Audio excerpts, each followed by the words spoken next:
So you're not going to sing a few lines for us just so we can know. No.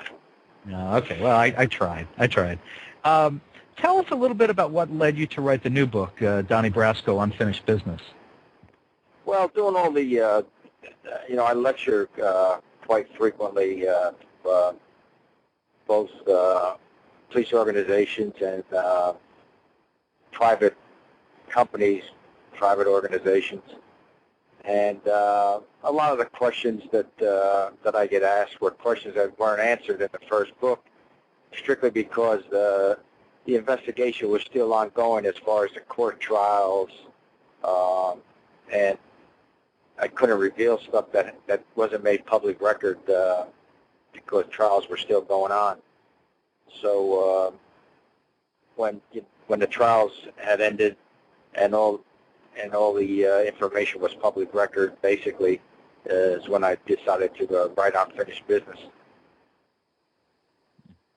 What are some of the biggest issues that you felt were left behind? Were they the outcome of certain trials? Were they things that you felt you couldn't reveal that you had done or that other people had done at the time? What was some examples? Well, the outcome of certain trials,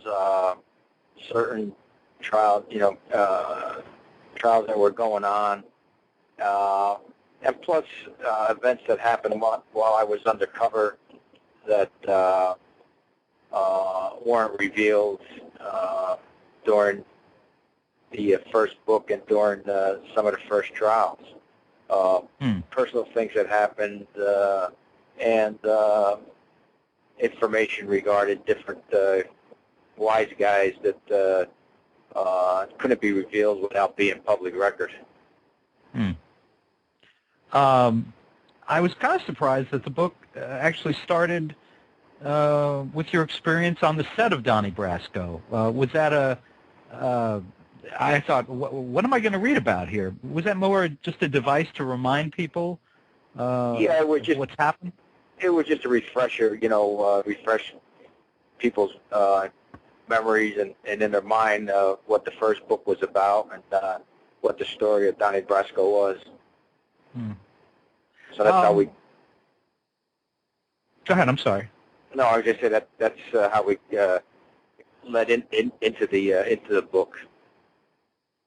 Were you, excuse me, were you ever concerned in writing either book, the first Brasco book or the second one, Unfinished Business, were you ever concerned about leaving yourself open to prosecution?